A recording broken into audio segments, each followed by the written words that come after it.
Headlines के साथ शुरू करेंगे खबरें। मैं हूं आपके साथ दिलीप जगवानी।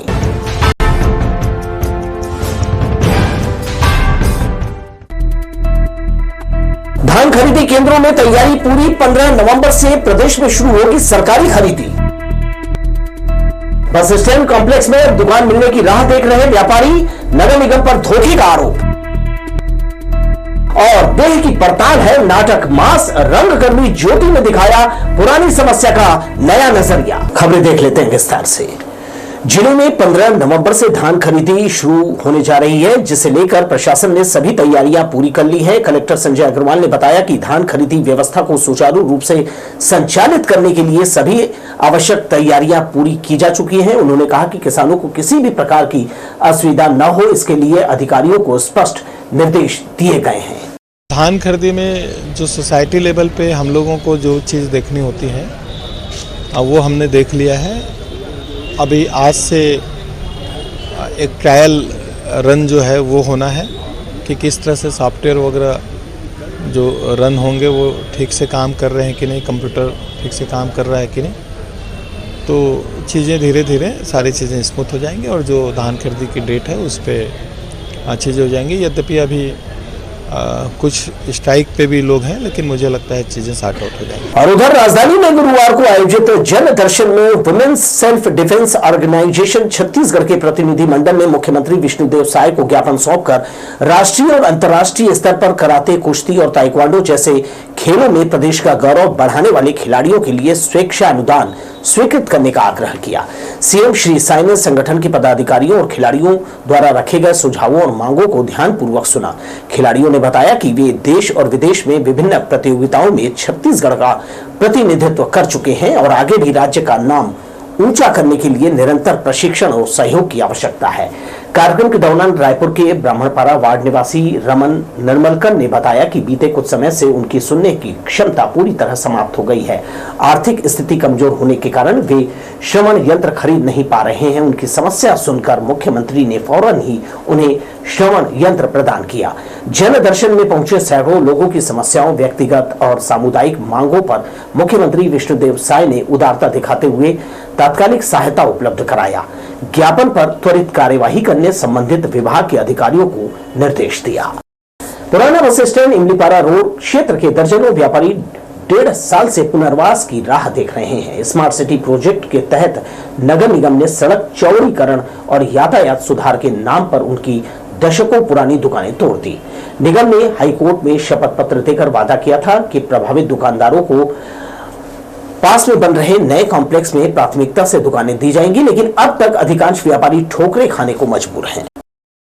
नगर निगम प्रशासन ने पुराना बस स्टैंड स्थित इमलीपारा से सैकड़ों दुकानदारों को 1.25 साल पहले पुनर्वास का सुनहरा सपना दिखाकर हटाया गया था। अब नया कॉम्प्लेक्स तैयार है, लेकिन आवंटन की प्रक्रिया अभी भी शुरू नहीं हुई है। पीड़ित व्यापारियों ने शुक्रवार को अपनी समस्या से मीडिया को अवगत करते हुए बताया कि करीब 40 से 45 साल से इस इलाके में कारोबार कर रहे हैं। 90 से अधिक दुकानदारों की रोजी रोटी पर संकट गहरा रहा है। नगर निगम ने जाम की समस्या और सौंदर्यीकरण के नाम पर दुकानों को तोड़ तो दिया था, लेकिन अब तक पुनर्वास की कार्रवाई नहीं की गई है।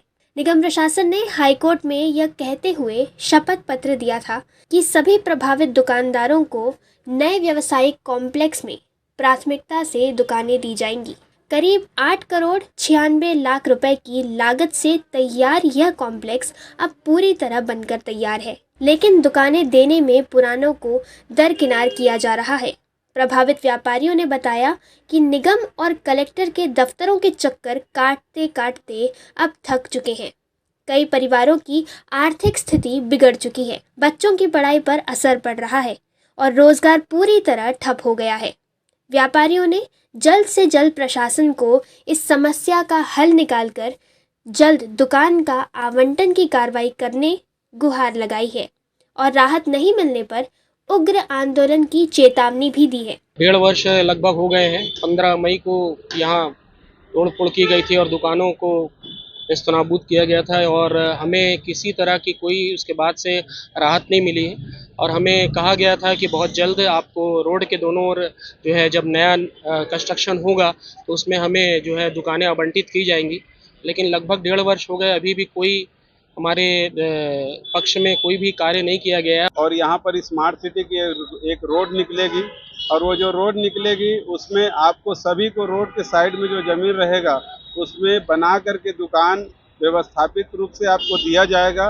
और ये भी बोला गया था कोर्ट के माध्यम से कि जिनका लीज भी नहीं है उसको भी हम दुकान देंगे, ये मेंशन हाई कोर्ट के द्वारा हुआ था। मेरे पिताजी काफ़ी आश्वस्त थे कि दुकान मिलेगी हमको। लगातार हम प्रशासन के संपर्क में थे, नगर निगम के संपर्क में थे, लेकिन जैसे जैसे दुकान का काम आगे बढ़ते गया निगम का रवैया इससे विपरीत होता गया। किसी भी व्यापारी को कोई महत्व नहीं देना।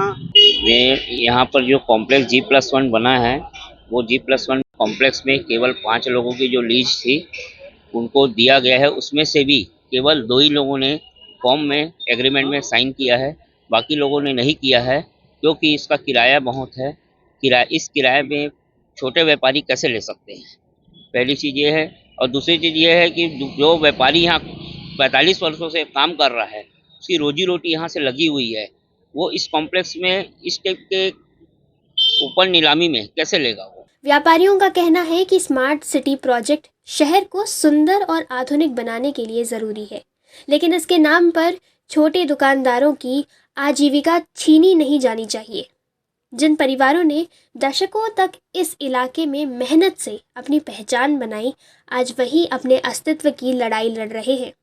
प्रभावितों की मांग है कि नगर निगम कोर्ट में किए गए वादे का सम्मान करते हुए जल्द से जल्द उन्हें प्राथमिकता से दुकानें आवंटित करें ताकि वे फिर से सम्मानजनक ढंग से अपना व्यापार शुरू कर सके।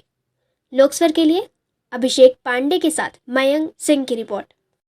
छत्तीसगढ़ सहकारी समिति कर्मचारी महासंघ और समर्थन मूल्य धान खरीदी कंप्यूटर ऑपरेटर संयुक्त रूप से अनिश्चितकालीन हड़ताल पर हैं। प्रेस क्लब पहुंचे सदस्यों ने बताया कि हड़ताल को 12 दिन हुए, अब तक शासन स्तर पर कोई ठोस सहमति नहीं बन सकी है। हड़ताली कर्मचारियों ने अपने संघर्ष और मांगों को लेकर विस्तृत जानकारी दी। कहा उनकी लंबित मांगे हैं जिसका वादा सरकार ने किया था। धान सुखद और नियमित करने का मुद्दा प्रमुख है। 4 सूत्री मांग है। पहला, धान खरीदी में सुखद शासन जो है लागू करे। प्रबंधकीय अनुदान प्रत्येक समितियों को 3-3 लाख रुपए प्रदान करे। तीसरी जो मांग है, कंप्यूटर ऑपरेटर भाइयों को 12 महीने के वेतन दे करके उनका विभाग तय करते हुए नियमितीकरण किया जावे। चौथी मांग है हमारी कि सेवा नियम संशोधन करे 2018 और उस पर सेवा नियम संशोधन करते हुए कर्मचारियों के लिए पुनरीक्षित वेतनमान लागू करे। ये 4 सूत्री मांगों को लेकर के आज हमारा 11वां दिन आंदोलन जो है चल रहा है। शरीर की बनावट को लेकर मास नाटक की एकल अभिनय प्रस्तुति ज्योति डोगरा के सशक्त रंगकर्म का उदाहरण है। बिलासपुर में भी उनका अभिनय देखा गया। इसके साथ ही पुराने विषय पर नए नजरिए की बहस के लिए नाटक मास प्रेरित करता है। वरिष्ठ रंगकर्मी ज्योति डोगरा को सुनिए लोकस्वर पर। मुंबई की प्रसिद्ध थिएटर आर्टिस्ट ज्योति डोगरा अपने नवीनतम नाटक मास को लेकर चर्चा में है। इंसान का अपनी देह पर अधिकार और उसके बनावट को लेकर समाज का नजरिया इस दौर में भी चुभता है। उनका बिलासपुर आना महत्व रखता है, परंतु खलने वाली बात है कि मास की प्रस्तुति देखने से स्थानीय कला प्रेमी वंचित हुए। खैर, उनका यहाँ छोटा सा इंटरव्यू आपसे साझा कर रहे हैं जिसमें ज्योति डोगरा कह रही मास पर बातचीत होना चाहिए। यह हर एक का निजी मामला है और अपने शरीर को लेकर व्यक्ति उम्र के सभी पड़ाव में आक्षेप का शिकार होता है। ज्यादातर शरीर की बनावट और इसमें किसी विकृति, वो चाहे जन्म से क्यों न हो, हीनतावश कूड़ते रहते हैं। नतीजा भोजन नियंत्रण और चेहरे पर मेकअप का सहारा आम हो चुका है। ये नाटक है मास, जो कि बेसिकली शरीर पर है। Ideas around agency of the body, body पर अधिकार किसका है, बॉडी पे जो पुलिसिंग करी जाती है, ये मत पहने, ये मत खाएं, शरीर का शेप ऐसा होना चाहिए, अगर आप महिला है तो ऐसे नहीं तो ऐसे, ये सब जो चीज़ें हैं उसके इर्द गिर्द जो शेमिंग का कल्चर है उसके ऊपर नाटक है। और मैंने उसके इस नाटक के काफ़ी सारे शोज हुए हैं, देश में भी, विदेश में भी। पर जब मैं शो करने लगी, then I realise that the show is actually very relevant for young people. अनुभवी रंगकर्मी ज्योति डोगरा बताती है कि मांस की परिकल्पना समाज से उपजी वो शर्मिंदगी है जो असल में गलत है, बल्कि बेहद निजी है और निजी पर दूसरे का अधिकार नहीं होता। वो कहती हैं समाज अपने अनुसार दूसरों का शरीर चाहता है, इससे उपजी परेशानी पर खुलकर बात करना चाहिए। वो नाटक के जरिए चर्चा करती हैं, ना कि संदेश दे रही हैं। फिल्में फिर भी बहुत सारे यंग लोग देखते हैं, नाटक नहीं देखते। तो फिर मुझे लगा कि maybe it's a good idea to get it across universities, and so this is I have just been to a few universities in Bhopal. अभी यहाँ छत्तीसगढ़ में आई बीन टू GGU, अभी यहाँ है, अभी रायपुर में कुछ कॉलेजेस में है, उसके बाद I will be going to Bareilly and then later Lucknow. देह से परे मनोभाव और व्यक्ति को घुटन से बाहर निकालने की फिक्र के लिए नाटक मास प्रेरित करता है। उनका अभिनय और संवाद अदायगी कमाल है। ब्यूरो रिपोर्ट, लोक स्वर। NHI के सेंद्री से होकर गुजरने वाला राष्ट्रीय राजमार्ग यातायात की दृष्टि से ब्लैक स्पॉट के रूप में बदनाम है। यहां दुर्घटनाएं रोकने के लिए अंडरब्रिज बनाने की योजना थी, जिस पर अभी तक काम शुरू नहीं हुआ। यहां सेंद्री मोड़ पर बिलासपुर, रायपुर और रतनपुर से आने वाले वाहन एक साथ मिलते हैं। बिलासपुर कोनी मार्ग पर सेंद्री के पास ब्लैक स्पॉट बना हुआ है। यहां बिलासपुर, रायपुर, रतनपुर की ओर से आने जाने वाले वाहन एक साथ मिलते हैं। वे वाहनों को क्रॉस करते हुए आगे बढ़ते हैं। ये नेशनल हाईवे ऑफ इंडिया की सड़क है। इस पर भारी वाहन दिन रात गुजरते हैं। यह सड़क दुर्घटना को रोकने के लिए अंडरब्रिज बनाने की योजना थी, लेकिन 2 वर्ष बाद भी वो नहीं बन सका है। सेंद्री NHI का बात करें तो ये पूरी गलती जो है NHI डिपार्टमेंट की है। इसलिए गलती इनकी है कि इन लोग का जो प्लान था अलग था, और इन लोग प्लान को एकाएक चेंज करके आसपास के ग्रामीणों को डार्क में रखते हुए इन लोग रोड का निर्माण किए। अंडर ब्रिज बनना था, जो अंडर ब्रिज इन लोग नहीं बनाए, जिसके कारण आए दिन इस मार्ग पर दुर्घटनाएं होती रहती हैं। NHI ने सेंद्री मोड़ पर सड़क नियमों के विरुद्ध जाकर कुछ दूरी पर अवरोधक बना दिए हैं। इस सड़क की गलत ड्राइंग डिजाइन को लेकर हाई कोर्ट भी कई बार फटकार लगा चुका है, लेकिन NHI के अफसर इस ओर अपनी आंखें बंद किए हुए हैं। लोक स्वर के लिए कैमरामैन जयेंद्र गोले के साथ किशोर श्रीवास्तव की रिपोर्ट। कई एकड़ में फैले छत्तीसगढ़ हाईकोर्ट परिसर की घनी हरियाली में बंदरों का डेरा है। जानकार बताते हैं कि यहाँ प्राकृतिक कॉरिडोर से होकर बंदर आना जाना करते हैं।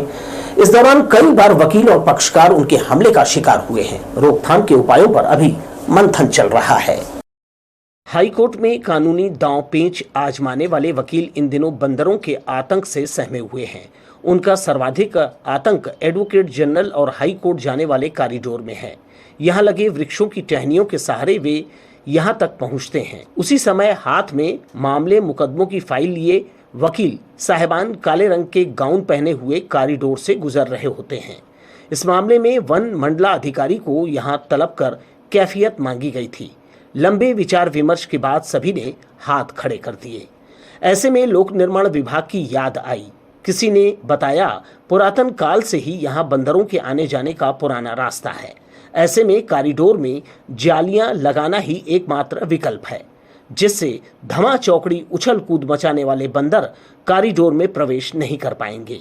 वकील साहब भी निर्भय होकर AG ऑफिस रूम से आराम से हाईकोर्ट के कोर्ट रूम तक आना जाना कर सकेंगे। लोक स्वर के लिए कैमरामैन जयेंद्र गोले के साथ किशोर श्रीवास्तव की रिपोर्ट। मानसिक स्वास्थ्य केंद्र ठीक हुए मरीजों को उनके घर नहीं भेज पा रहा है। ऐसे मरीज अपना नाम तो दूर, घर कहाँ है ये भी नहीं बता पा रहे हैं। प्रबंधन ने इन्हें घर भेजने के लिए तमाम प्रयास किए, लेकिन सफलता नहीं मिल सकी। इनमें महिलाएं भी शामिल हैं। मेंटल अस्पताल प्रबंधन की यह दिक्कत है कि वो मरीजों के ठीक होने के बाद भी उन्हें डिस्चार्ज नहीं कर पा रहा है, क्योंकि मरीज अपना नाम पता भी नहीं बता पा रहे हैं। उनसे मिलने के लिए परिजन भी नहीं आते। अस्पताल प्रबंधन विधिक सहायता केंद्र और पुलिस थानों से भी मदद मांगकर थक गया है। वे मानसिक रूप से स्वस्थ होने के बाद भी एकांकी जीवन जीने के कारण परिस्थिति जन्य कारणों से फिर से आपा खोने की स्थिति में हैं। भी जो ओपीडी आ रही है 150 से 200 ओपीडी आती है डेली इलाज कराने के लिए। और अभी वर्तमान में मेरे पास जो भर्ती मरीज हैं 155 भर्ती मरीज हैं, उसमें 83 मरीज मेल हैं और 72 पेशेंट फीमेल हैं। और इसमें कुछ मरीज ऐसे भी रहते हैं कि इधर उधर से घूमते हुए, क्योंकि ये जोन है अपना क्षेत्र में बिलासपुर में, तो कई ट्रेनों का यहाँ आखिरी एंड होता है। ऐसे मरीजों में महिलाएं भी शामिल हैं। मानसिक स्वास्थ्य खराब होने के कारण यहाँ राज्य के विभिन्न हिस्सों से ओपीडी में रोजाना 150 मरीज आ रहे हैं। भर्ती किए गए मरीजों के लिए यहाँ खाने पीने और दवाइयों की मुफ्त व्यवस्था है।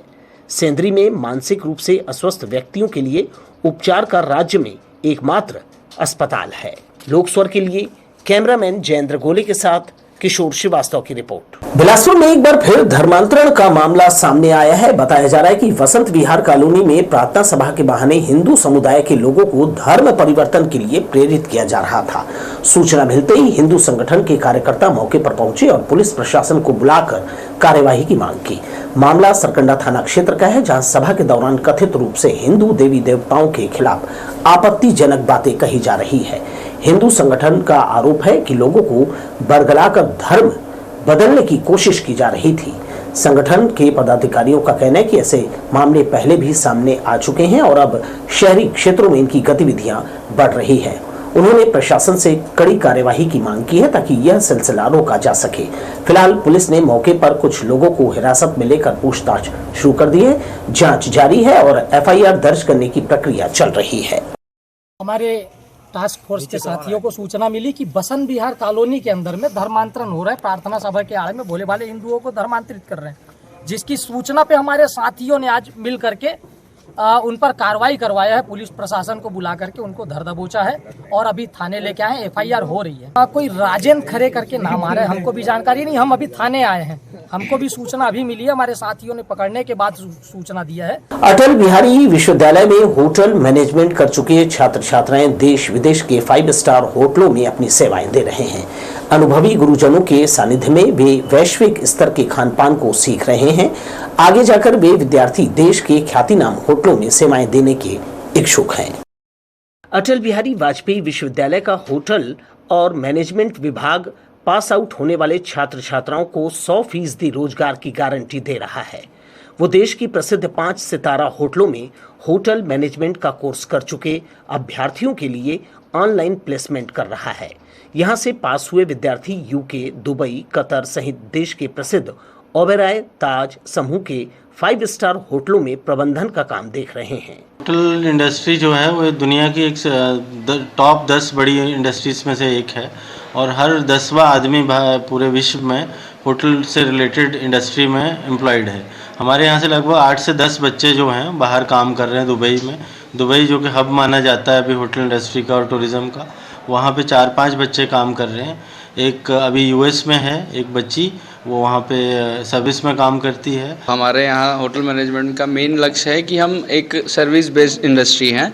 मतलब हमारे यहाँ मैनेजमेंट तो सिखाया जाता है, मैनेजर्स तैयार किए जाते हैं, पर उसके साथ ये भी है कि हम कहीं भी जाएं अपना योगदान देने तो वहाँ पूर्ण तरीके से सबको, अपने आप को भी, अपनी संस्था को भी, और जो वहाँ संस्था में लुत्फ़ उठाने आ रहे हैं, मज़ा करने आ रहे हैं, उनको भी अच्छे से खुश करके भेज पाएँ वापस। बड़े होके बाहर अच्छे से होटल में जॉब करना है और उसके बाद बेकरी खोलने का भी, बेकरी लाइन ज्वाइन करने का भी मेरा मन है।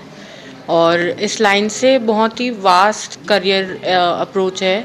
हमें सिर्फ होटल मैनेजमेंट में ही नहीं, किसी भी मैनेजमेंट प्रॉपर्टी में बहुत अच्छी जॉब मिलती है। यहाँ के होटल मैनेजमेंट कक्षा में होटल का परिदृश्य दिखाया गया है।